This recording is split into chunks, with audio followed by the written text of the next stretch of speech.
যার পরম মঙ্গল স্বরূপ দর্শন করার জন্য সাধুরা সংসারের সমস্ত আসক্তিকে ত্যাগ করে বনে গিয়ে নৈষ্ঠিক ব্রহ্মচর্য আদি লৌকিক ব্রত পালন করে তাদের হৃদয়ে বিরাজমান রূপে পরিযুক্ত হয়ে স্বাভাবিকভাবে অপরের মঙ্গলে রত থাকেন। মুনিগণের সর্বস্ব সেই ভগবান আমার সহায়তা করুন এবং তিনি আমার পরম গতি হন। যার জন্ম কর্ম অথবা নাম রূপ কিছুই নেই, তার মধ্যে দোষ গুণ কি করে কল্পনা করা যায়। তবুও তিনি বিশ্বের সৃষ্টি ও সংহারের জন্য মায়ায় যথাকালে জন্মাধিষ্ঠিত করে থাকেন।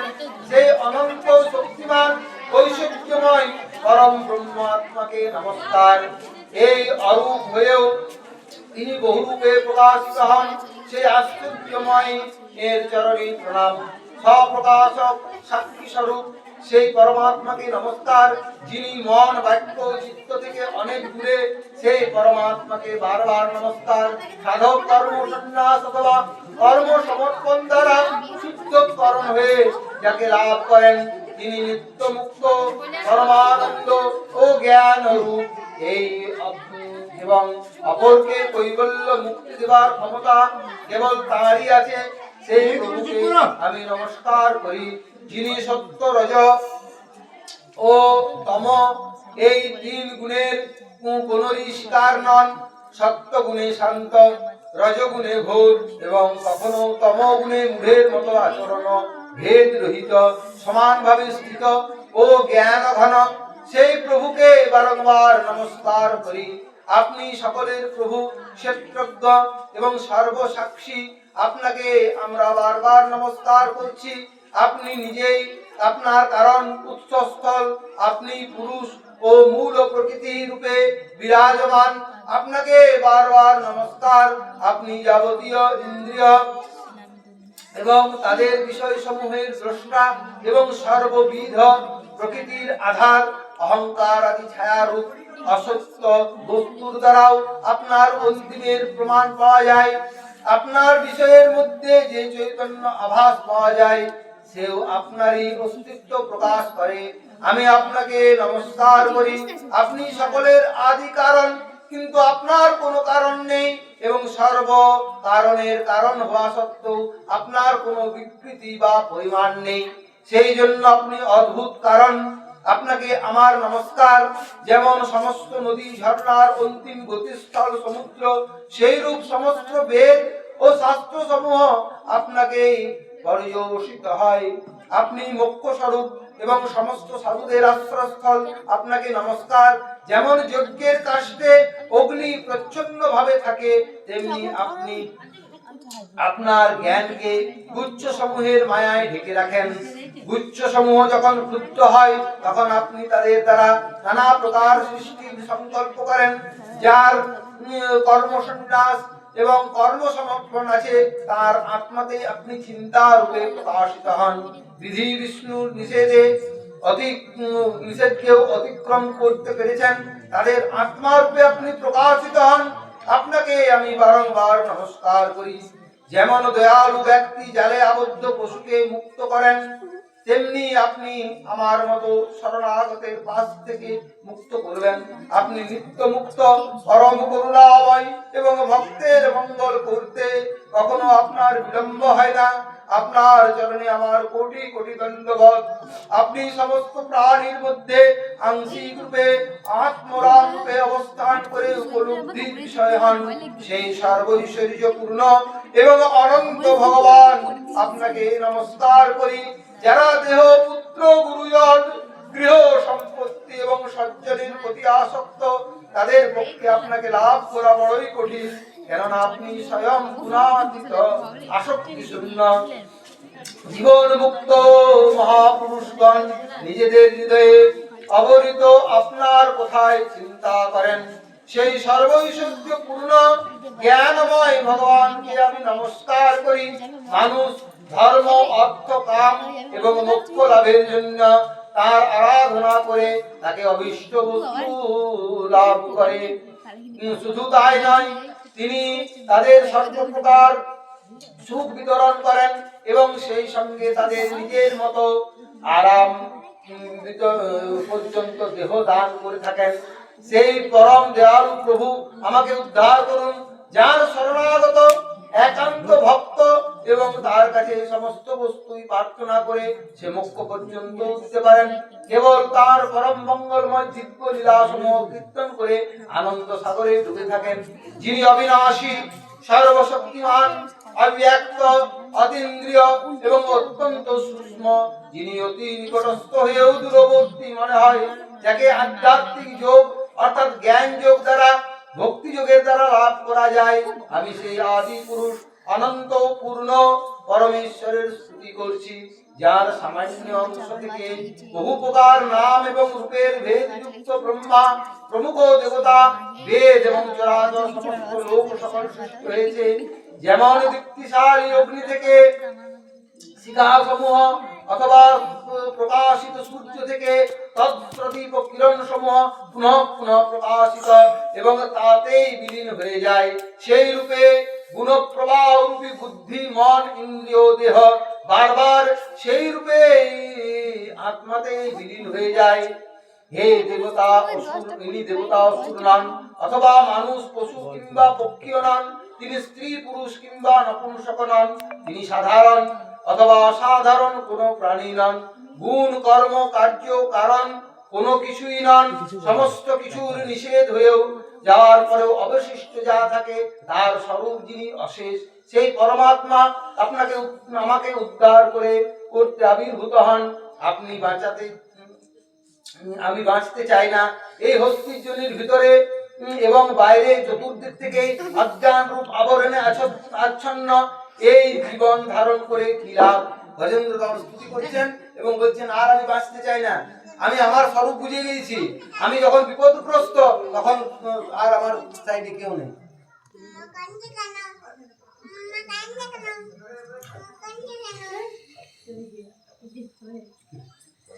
ঠিক আছে, তিনি বলছেন যে আমি, গজেন্দ্র বলছে যে আমি সব বুঝে গেছি, সংসার সম্বন্ধে আমি আর বাঁচতে চাই না, আমাকে হস্তিজনি থেকে আপনি মুক্ত করুন এবং আমাকে আপনি উদ্ধার করুন।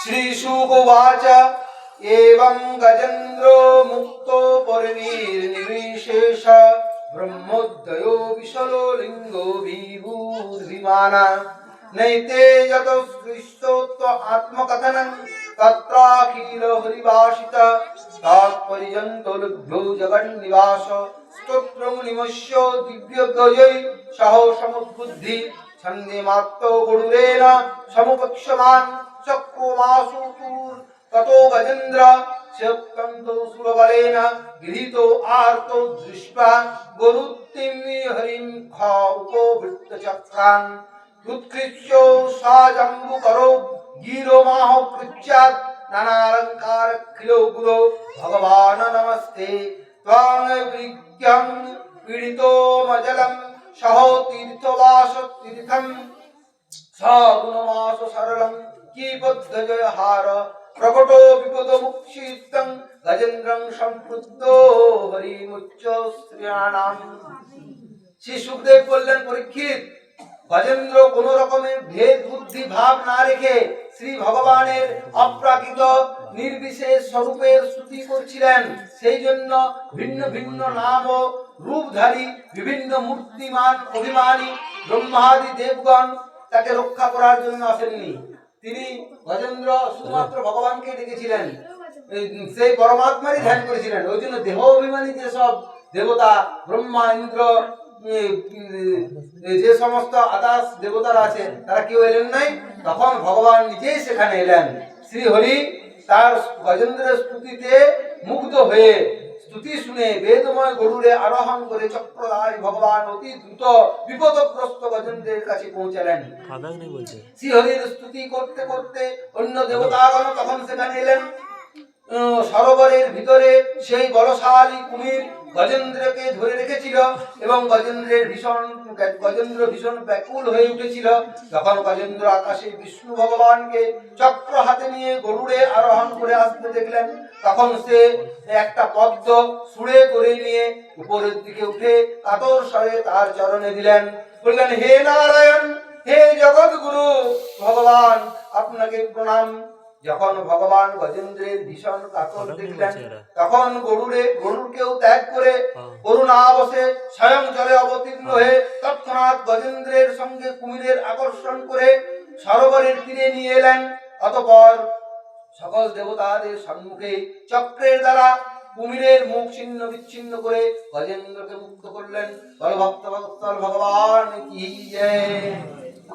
অর্থাৎ গজেন্দ্র মুখ্যন যুগে আমরা দেখলাম কি না, ভগবানের প্রতি যদি নিঃস্বার্থ ভাবে আমরা তাকে কাতর স্বরে ডাকি, তাহলে ভগবান থাকতে পারেন না। সব দেবতারা কেউ আসেননি, গজেন্দ্রকে মুক্ত করার জন্য ভগবান গরুর উপর আরোহণ করলেন, গরুরকেও ত্যাগ করলেন, নিজে জলে যেয়ে করে সেই কুমিরের মুখ ছিন্ন বিচ্ছিন্ন করে গজেন্দ্রকে উদ্ধার করলেন। এবং গজেন্দ্র আর কুমিরের পূর্ব কাহিনীটা একটু শুনুন, যে ওরা কে ছিল, তবে তো বুঝবেন। এগুলো তো সব উপমা, এর মেন কে ছিল। আগে চতুর্থধ্যায় গজেন্দ্র এবং কুমিরের পূর্ব কাহিনী ও তাদের মুক্তি।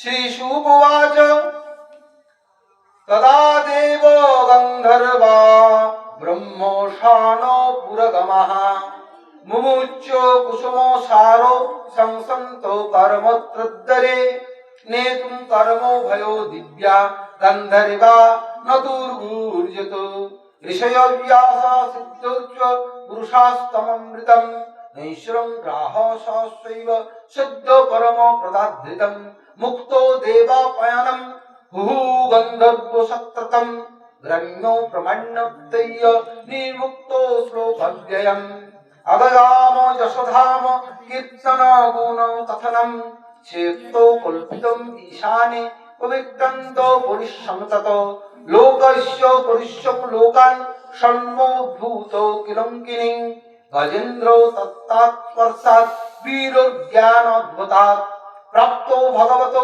রূপম পীতবাসন চতুর্ভুজম সাপরৈ সত্তভূতা রাজা পণ্ডো দ্রাবিড়োত্ততম ইন্দুদ্যুম্ন ইতি খ্যাতো বিষ্ণুব্রত পরায়ণঃ স একাদশ কালং আত্মবানং গৃহমোহিনী ব্রত ঈশ্বরং হরিম জটাধার তপসং আপ্লুতোচ্যুতম শর্মচ্চার মানসং কুলজন্ম সমাশ্রয় গচ্ছিত্র তত্র মহাযশা মুনি সর্বগচ্ছিনস্তং পরিশ্রয়ৎ সবৃক্কৈ তৃষ্ণাকৃষ্য শোকুষ্য পূর্ণ বিশ্বতুহ ততো ইমং যথা সাধুম বয়ং দুরাত্মিতো বৃদ্ধা বিপ্রত্তানাং বিশুদ্ধা কর্মো মহন্তং যথা গজ তদ্বুদ্ধিং স এব।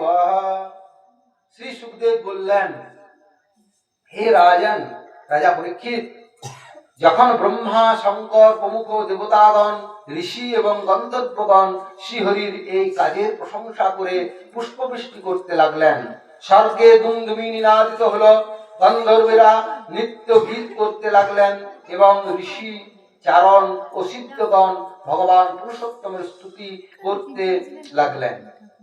এদিকে সেই কুমির সেই মুহূর্তেই পরম সুন্দর দিব্য শরীর ধারণ করল। সেই কুমিরটি যাকে ভগবান নিজের চক্রের দ্বারা ছিন্ন বিচ্ছিন্ন করেছিল, সেই কুমিরটি একটা সুন্দর রূপ ধারণ করল। সে কে ছিল না, এইদিকে সেই কুমির সেই মুহূর্তেই পরম সুন্দর দিব্য রূপ ধারণ করলো। সেই কুমির পূর্ব জন্মে হুহু নামক এক শ্রেষ্ঠ গন্ধর্ব ছিল। তিনি কি করতেন না, দেবতাদের গীত এবং নৃত্য পরিবেশন করতেন। সেই গীত এবং নৃত্য পরিবেশন করতে করতে ওর আকাঙ্ক্ষা হলো যে এই রস আমাকে আস্বাদন করতে হবে, আমি মানে কামনার একটা ইয়ে হয়েছিল।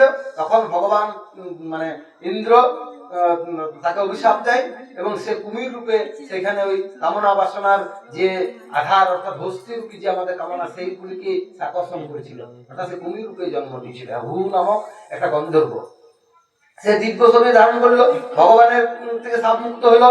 তিনি গন্ধর্বাদ, আর এইদিকে সেই গন্ধর্বাধিপতি সর্বেশ্বর ভগবানের চরণে মাথা রেখে প্রণাম করলেন এবং ভগবানের চরণে যশগান করলেন। বস্তুর তো অমর কীর্তির অধিকারী অবিনাশী ভগবান লীলা এবং গুণাবলীর গান করারই যোগ্য। ভগবানের কৃপাপূর্ণ স্পর্শে তার কুমির রূপী গন্ধর্বরাজের সমস্ত পাপ তাপ নষ্ট হয়ে গেল। তিনি ভগবানকে পরিক্রমা করে তার চরণে প্রণাম করে সকলের সামনে নিজ লোক অর্থাৎ গন্ধর্ব লোকে পলায়ন করলেন। গজেন্দ্র ভগবানের স্পর্শ লাভ করে অজ্ঞানের বন্ধন থেকে মুক্ত হয়ে ভগবানের সদৃশ রূপ লাভ করে পীতাম্বর চতুর্ভুজ মূর্তি ধারণ করল। গজেন্দ্র পূর্বজন্মে দ্রাবিড় দেশের পাণ্ডব বংশের রাজা ছিলেন। তার নাম ছিল ইন্দ্রদ্যুম্ন। তিনি ভগবানের শ্রেষ্ঠ উপাসক ও যশস্বী ছিলেন। তিনি একজন রাজা ছিলেন, তার নাম ছিল ইন্দ্রদ্যুম্ন। তিনি দ্রাবিড় দেশের রাজা ছিলেন। তো তিনি কি করেছিলেন না সমস্ত রাজ্যপাট সব পরিত্যাগ করে তার সন্তানের হাতে সব দিয়ে তিনি জোটাজুটো হয়ে করে ভগবানের আরাধনা করতে লাগতেন এবং সেই স্তুতি করতেন, যে স্তুতিটি তার মনে পড়লো পরবর্তী জন্মে গজেন্দ্র হাতে, সে স্তুতি করতেন এবং তিনি ভগবানের কথাতে সবসময় লীন হয়ে থাকতেন। তারপর দৈব বসে যশস্বী অগস্ত্য মুনি সেই শিষ্যদের নিয়ে সেখানে উপস্থিত হলেন। মুনি দেখলেন রাজা প্রজা পালন ও গৃহস্থস্থিত অতিথি সেবাদি কর্ম ত্যাগ করে তপস্বীর মতো মৌনব্রত গ্রহণ করে একান্তে নিকৃষ্ট চিত্রে উপাসনায় রত হয়েছেন। সেই জন্য তিনি রাজা ইন্দ্রদ্যুম্নের প্রতি ক্রুদ্ধ হলেন। দিয়ে সেই জায়গা দিয়ে বেরোচ্ছিলেন অগস্ত্য মুনি তার শিষ্যদের নিয়ে, দেখলেন যে রাজা সমস্ত রাজকর্ম সব ত্যাগ করে মৌন হয়ে সেখানে বসে আছেন এবং সেটি দেখে পরে অগস্ত্য মুনি খুব ক্রুদ্ধ হলেন। তিনি ইন্দ্রদ্যুম্নকে অভিশাপ দিলেন যে এই রাজা রাজগুণাদি থেকে শিক্ষা গ্রহণ করো, অহংকারে বশীভূত হয়ে পরোপকার না করে নিজের ইচ্ছা মতো কাজ করছো, ব্রাহ্মণকে অপমান করেছো এবং বুদ্ধি তোমার হাতির মতোই জড় এবং সুতরাং তুমি হস্তির জনিতেই প্রাপ্ত হও। অর্থাৎ অগস্ত্য মুনি শিষ্যদের নিয়ে যখন যাচ্ছিলেন তখন তিনি মৌনব্রত ছিলেন, তখন তিনি কোনো কথা বলেননি। তখন অগস্ত্য মুনি বলছেন যে তোমার এত অহংকার, তুমি আমি এত বড় একটা মুনি এই দিক দিয়ে বেরোচ্ছি আমার শিষ্যদের নিয়ে, তুমি কোনো কথা বলছো না বা কোনো তোমার আত্মীয়তা বোধ নাই, তুমি এখন রাজধর্ম পালন করো, তোমার এইভাবে মৌন হয়ে বসে থাকার কোনো অধিকার নাই, তুমি রাজধর্ম পালন করো। অর্থাৎ তোমার এইরকম বুদ্ধি হয়েছে হাতির মতো, তাহলে তুমি হস্তির জন্য প্রাপ্ত হও। এইভাবেই অগস্ত্য মুনি ওনাকে অভিশাপ দিলেন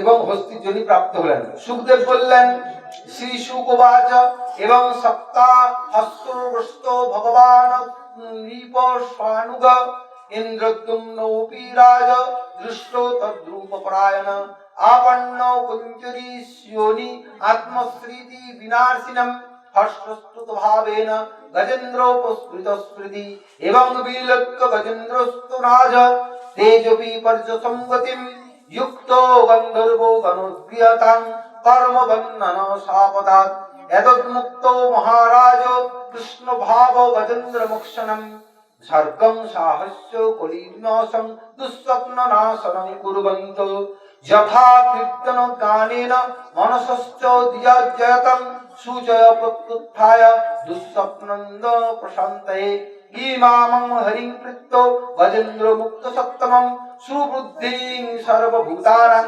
সর্বভূতে মমো বিভু। শ্রী সুখদেব বললেন, হে রাজন, অভিশাপ এবং বর এই উভয় দেবার সামর্থ্য ছিল ঋষি অগস্ত্যের। তিনি এইভাবে শাপ দিয়ে শিষ্যগণ সহ সেখান থেকে চলে গেলেন। রাজর্ষি ইন্দ্রদ্যুম্ন মনে মনে চিন্তা করতে লাগলেন, এই অভিশাপ আমার প্রারব্ধ অনুযায়ী হয়েছে, এই মনে করে তিনি সন্তুষ্টই রইলেন। অনন্তর তিনি আত্মস্মৃতি ও লোপকারী হস্তির জন্য প্রাপ্ত হলেন। আমাদের যদি কেউ অভিশাপ দেয় আমরা কি ভাববো যে এই অভিশাপ দিল এমনি ঋষি এমনি মুনি, এর এই হোক এই হোক, কিন্তু ভগবান প্রেমী রাজা ইন্দ্রদ্যুম্ন চিন্তা করলেন আমার প্রারব্ধে হয়তো ছিল, মুনিবর করুণা করেই অভিশাপ দিয়েছেন, এর ফলে আমার কোনো মুক্তির পথ পাবো। তিনি ওই সমস্ত কিছু বিস্তৃত হয়ে হস্তির জন্য প্রাপ্ত হলেন এবং তিনি বললেন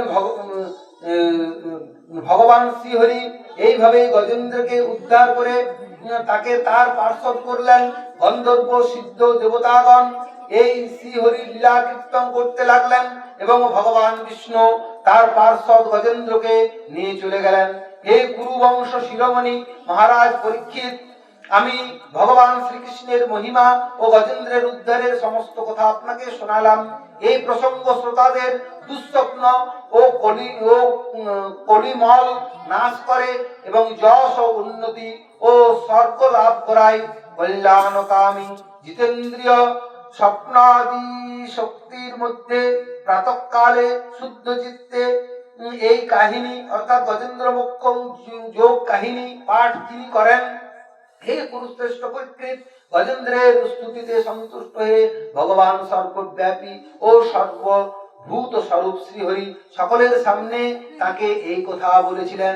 এবার ভগবান কি বললেন না, রাজা পরীক্ষিতকে সুখদেব বলছেন যে এই যে গজেন্দ্র মুখ্য যোগ, এইটা সম্বন্ধে ভগবান কি বলছেন না, সমস্ত দুঃস্বপ্ন নাশী এই গজেন্দ্র মুখ্য যে প্রাতঃকালে উঠে পাঠ করে তার কি হয় না, ভগবান নিজ মুখে বললেন, শ্রী ভগবান বাচ যে মাম পাঞ্চ সচ্ছন্দং গিরি কর্মনাশনম বেত্র পিচস্তবেনুনা গুলমানি সুপদনাননম শৃঙ্গানি মমনিঞ্চ ব্রহ্মদামে শিবস্বচ শিরদো মে প্রিয়ম ধামম শ্বেত দীপোচ ভাস্করম শ্রীবৎসং কৌস্তুভং মালাং গন্ধং কোমদিং গদাং সুদর্শনং পঞ্চজন্যং সুপর্ণং প্রতৈশ্বরম শেষং মে মৎকলাং সুক্তং শ্রিয়ং দেবী মদাশ্রয়ং ব্রহ্মণাং নরদং স্মৃতি ভবানং প্রহ্লাদ চ মৎস্যকূর্ম অবতারাদি কীর্তনী মে করবন্ত সর্বপুণ্যানি সূর্যং সমহুতাসনম। শ্রী ভগবান বললেন, যারা রাত্রির শেষ ভাগে উত্থিত হয়ে সংযত ভাবে একাগ্র চিত্তে আমাকে এবং তোমাকে মানে গজেন্দ্রকে এবং এই সরোবর পর্বত ও কন্দরকে বন বেদ কিচক ও বংশগুল্মকে এখানকার সুরতরুদের ও পর্বতের শিখাকে আমার ব্রহ্মার এবং মহাদেবের বাসস্থান আমার প্রিয় ক্ষীরোদ সাগর ভাস্কর শ্বেতদ্বীপ শ্রীবৎস কৌস্তব মুনি বনমালা কৌমুদী গদা সুদর্শন চক্র ও পাঞ্চজন্য শঙ্খ পক্ষীরাজ গরুড় আমার সূক্ষ্ম কলা স্বরূপ অনন্তদেব আমার আশ্রিতা লক্ষ্মী দেবী ব্রহ্মা দেবর্ষি নারদ শঙ্কর এবং ভক্তরাজ প্রহ্লাদ মৎস্য কূর্ম বরাহ ইত্যাদি অবতার রূপে আমার অনন্ত গুণময় কার্যাবলী সূর্য চন্দ্র অগ্নি প্রণব মানে ওঙ্কার সত্য মূল প্রকৃতি গাভী ব্রাহ্মণ সনাতন ধর্ম সোম কাশ্যপ ও ধর্মের পত্নী দক্ষ কন্যাগণ গঙ্গা সরস্বতী অলকনন্দা যমুনা ঐরাবত হস্তি ভক্ত ধ্রুব সপ্তর্ষি এবং পুণ্য কীর্তি নল যুধিষ্ঠির গুণাদি মহা মানবগণকে স্মরণ করেন, তার সমস্ত পাপ মুক্ত হয়, কেননা এই সবই আমার স্বরূপ। হে প্রিয় গজেন্দ্র, যে ব্রহ্ম মুহূর্তে জাগরিত হয়ে তোমার কৃত স্তোত্র দ্বারা আমাকে স্তুতি করে তাকে মৃত্যুর সময় আমি নির্মলা বুদ্ধি দান করব। শ্রী সুগোবাচ ইত্যাদিশ্বা ঋষিকেশ প্রণন্ত জলদোত্তমম হর্ষাবুধিরূঢ়ায় খগপতিম আরোহণম। অর্থাৎ শ্রী সুখদেব বললেন, ভগবান শ্রীকৃষ্ণ এই কথা বলে তার অনুপম শঙ্খ পাঞ্চজন্যের নিনাদের দ্বারা দেবতাদের আনন্দ দান করে গরুড় আরোহণ হয়ে প্রত্যাবর্তন করলেন। অর্থাৎ রাত্রির শেষ ভাগে ভোর মানে ব্রহ্ম মুহূর্তে 4টে সাড়ে 4টে সময় উঠে পড়ে যে এই স্তোত্র পাঠ করে কিংবা ভগবানের দ্বাদশ অবতার এবং 24 অবতার আর ভগবানের গদা সুদর্শন চক্র এবং এই যে যেটা বর্ণন করলেন হস্তি সেই হ্রদ সমুদ্র পর্বত এবং পাঞ্চজন্য শঙ্খ গদা কৌস্তুভ মুনি এবং ধ্রুব প্রহ্লাদ ইত্যাদি যিনি স্মরণ করে উঠেন তাকে মৃত্যুকালে অর্থাৎ যখন আমরা এই সংসার ছেড়ে যখন তার ধামে প্রবেশ করব তখন তিনি নির্মলা বুদ্ধি দান করেন। অর্থাৎ সেই সময়তে আমরা তার চরণের যে চিহ্ন সেইটা আমরা দর্শন করতে পারবো। এইগুলি ভোর উঠে পরে আমরা স্মরণ করা আমাদের উচিত। এটি ভগবান নিজ মুখে বললেন এবং সুখদেব বললেন যে এইভাবে এই কথাগুলি বলে ভগবান গরুড়ের উপর আরোহণ করে করে তার নিজ বৈকুণ্ঠ ধামে চলে গেলেন এবং সমস্ত দেবতা এবং গজেন্দ্রকে তিনি এই কথা বলে গেলেন। অর্থাৎ গজেন্দ্র মুখ্যম যোগম সমাপ্তম। তাহলে কি বিশ্রাম নাকি ইয়ে হবে? হ্যাঁ, ওম নমো ভগবতে বাসুদেবায় নমঃ। অনন্তর পাঠ বিশ্রাম, মানে আমাদের ভাগবত পাঠ 2-3 দিন 4 দিন 7 দিনের না হলে পরে খুব রসটা আস্বাদন করা যায় না। তাও যতটুকু আপনাদের আশীর্বাদে পারলাম ততটুকু দেওয়ার চেষ্টা করলাম।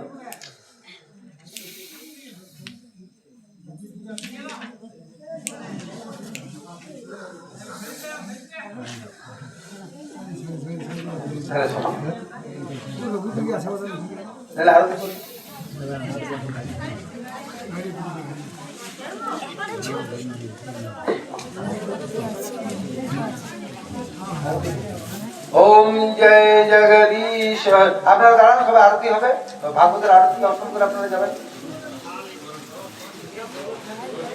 ওম নমো ভগবতে বাসুদেবায় নমঃ। জয় জগদীশ হরে, জয় জগদীশ হরে। হরে কৃষ্ণ কৃষ্ণ কৃষ্ণ হরে হরে, হরে রাম রাম রাম হরে হরে। ওম জয় জগদীশ হরে, জয় জগদীশ হরে।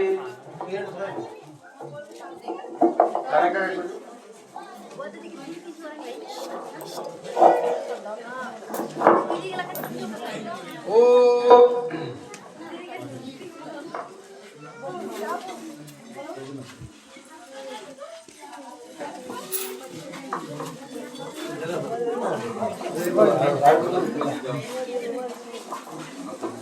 ওম জয় জয় জয় জয় জয় রাধে জয়, আর জয় জয় জয় জয়।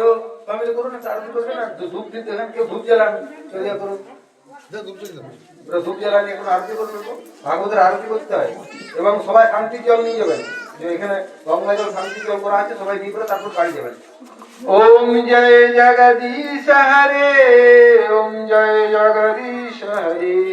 ব্রহ্ম রূপাণি তব আরতি, জয় জগদীশ হরে। হরে কৃষ্ণ কৃষ্ণ কৃষ্ণ হরে হরে, হরে রাম রাম রাম হরে হরে। অনন্ত গোবিন্দ জয়, প্রেম মূরতি জয় জয় জগদীশ হরে। জয় শ্রী রাধে জয় রাধে জয় রাধে, জয় শ্রী জয় জয় জয় জয় জয় জয় রে। আর চরণ কমলে সোনার নুপুর রুনু ঝুনু বাজে। জয় রাধা গোবিন্দ জয় রাধা গোবিন্দ জয় রাধা গোবিন্দ জয় রাধে জয় রাধে। শ্রীমদ্ ভাগवत महापुराण की जय, जय जय भक्तगण की जय, अपन अपन गुरु महाराज की जय, जय जय स्थान महत्व की जय, जय जय सर्वहृदयेर আবির্ভূত ভগবান শ্রী বিষ্ণবে পরমাত্মনে নমঃ। আজ পাঠ বিশ্রাম, আপনারা শান্তি জল নিয়ে যাবেন এবং ভোরে যারা উঠবেন তারা মোটামুটি চক্র গদা বা ভগবানের কৌস্তব মুনি, ভগবানের রূপ বা মৎস্য কুর্মাদি দশ অবতার কোনো কিছু চিন্তা করে উঠবেন, তাহলে নিশ্চয় ভগবান শেষ দিনে নির্মলা বুদ্ধি দান করবেন। এটাই গজেন্দ্র মুখ্যম যুগে। আর ভগবানের যা কথা ভাগবতের মধ্যে বলে গিয়েছেন, এটা একটাও মিথ্যা হবার নয়। ভগবান স্বয়ং এই অক্ষর ব্রহ্মরূপে এখানে স্থান করেন এবং পরবর্তীতে আপনারা আরো বৃহৎ পাঠের আয়োজন করবেন। অবশ্যই আমি আসবো। আপনাদের পাঠ যদি ভালো লাগে আপনারা 3 দিনের বা 7 দিনের পাঠ করাতে পারেন, কোনো অসুবিধা নেই। জয় রাধে।